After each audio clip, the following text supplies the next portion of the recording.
Good evening, ladies and gentlemen. Good evening. Before we do anything, we must thank Reginald Jones Sawyer for his leadership. We must thank him for taking on the awesome task of leading the Black Caucus of the state of California. Give him a big round of applause. It's not an easy job. Of course they get along. Of course they're together on the major issues confronting this state, but they're all leaders, and it's very difficult to lead a whole bunch of leaders. So give them another round of applause. I'm delighted to be here with you this evening, and I tried to make all of the Black Caucus meetings of the Democratic Party when in convention. And I'd like to thank Darren Parker because he has dedicated his life not only to the Democratic Party, but he has sacrificed so much to provide leadership for the Black Caucus of the Democratic Party of the state of California. Give him a big round of applause. Thank you so much, Darren. Thank you. And I would like to thank all of the officers who have been elected to serve you. These are people who put in their time, they spend their money, and they work very hard to ensure that the Democratic Caucus, the Black Caucus of the Democratic Party, is seen as something very special and very important, with leverage and influence. And because of their leadership, you keep coming, the room keeps getting bigger, and because of that, we have more influence in the party. Give yourselves a big round of applause. State legislators, I know that there are a lot of issues on the table that you're dealing with. The same thing is true of the Congressional Black Caucus in Washington, D.C. It's 43 of us now, and we certainly, thank you very much.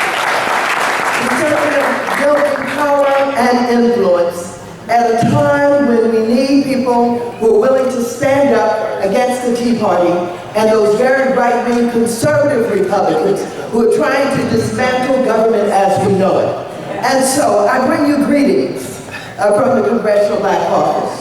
I not only bring you greetings, but I extend a hand from the caucus to work with our legislative caucus so that we can make sure that we're doing everything possible to represent the least of these, and to represent people of color, and to represent those who have not been at the table when important decisions have been made historically.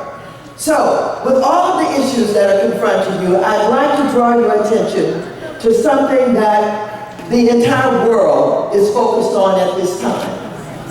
I know some of you are probably thinking about what's happening in the Middle East. Some of you are thinking about the big trade issue that we're dealing with.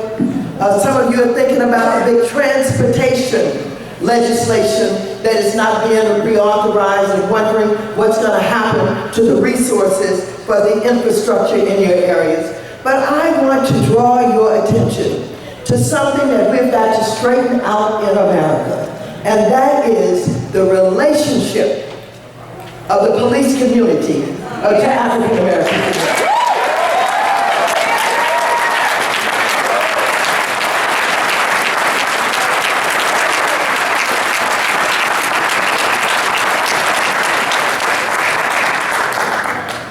Ladies and gentlemen, we have heard stories for a long time about African Americans, oftentimes African American young males, who have said, I was profiled, I was beaten, I was stopped, I was mishandled, and even the families who said, and they killed my child or my family member in some way. And oftentimes, we don't know what really happened, but we felt something is not quite right. And we know, and we must always remember, that there are police officers who do a good job, who are there to protect and serve, and who come from a long family and history of police officers who have served well. But we also know there have been too many bad apples in the barrel. And those bad apples in the barrel are spoiling the whole barrel. And so, now, because we all have cameras, we all have cell phones, and people are taking pictures, and they're documenting what is going on in some of these instances. We're finding out that not everybody tried to grab somebody's gun. Not everybody went for something. Not everybody tried to fight or punch a police officer. Some of them ran away because they were frightened. And unfortunately, we're seeing too many who are being shot and shot in the back. And so this cannot continue. We know that we've had for a long time to struggle with the whole criminal justice system. Whether we're talking about the profiling, or whether we're talking about the disproportionate numbers of people of color who are filling up our prisons all over this country. We know we've got work to do. And so, some of us are trying to send that message throughout this country that we have a lot that we need to do to strengthen our communities. The unemployment rates are still too high among young African American men.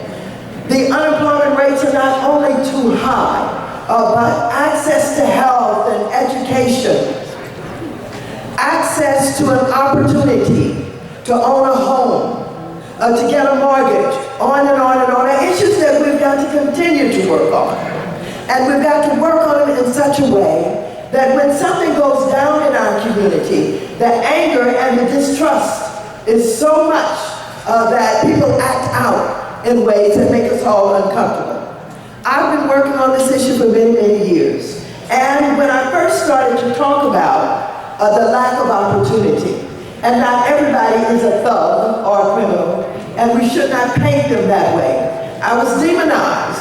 And it was said that I didn't understand that everybody that was involved in any way in acting out or speaking out, or at the time when we started talking about no justice, no peace, not only were we demonized, we were said to be a part of the problem. But now we're understanding, we're seeing more, people are documenting, witnesses are coming forward, and we're understanding that that is all right.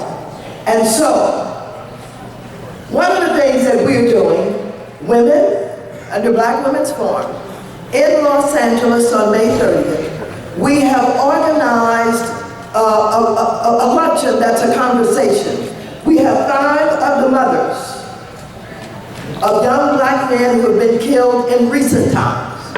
We have Trayvon Martin's mother, you remember that from Florida. We have Michael Brown's mother from Ferguson. We have Ezell Ford's mother from Los Angeles.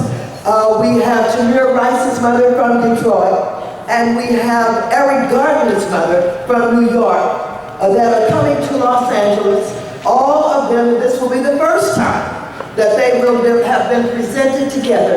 And they're just going to talk to us. And they're going to share with us what they've gone through. They're going to share with us what they have learned. Not only are they going to talk about their pain, they want to talk about what they can do with the foundations that they're creating to help bring about opportunities and teach people and help people to be educated about what they can do as good citizens involved in the political process, involved in public policy to help bring about the best police department that we can get. And so, I wanted to share with you, and not all of you are from Southern California, are from Los Angeles, but you're welcome to participate. On May 30th, there will be some flyers that are going to be put out.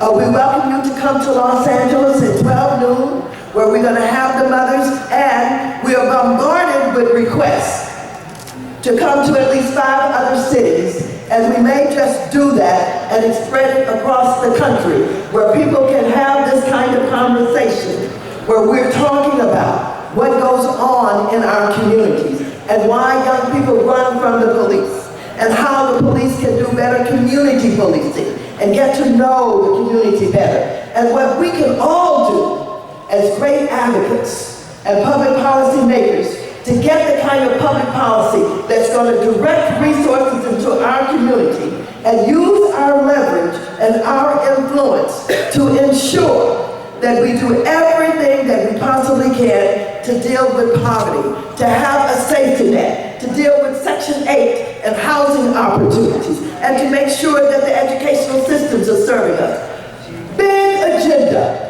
But ladies and gentlemen, our agenda has always been big. Our grandfathers and our grandmothers had big agendas, and they brought us this far.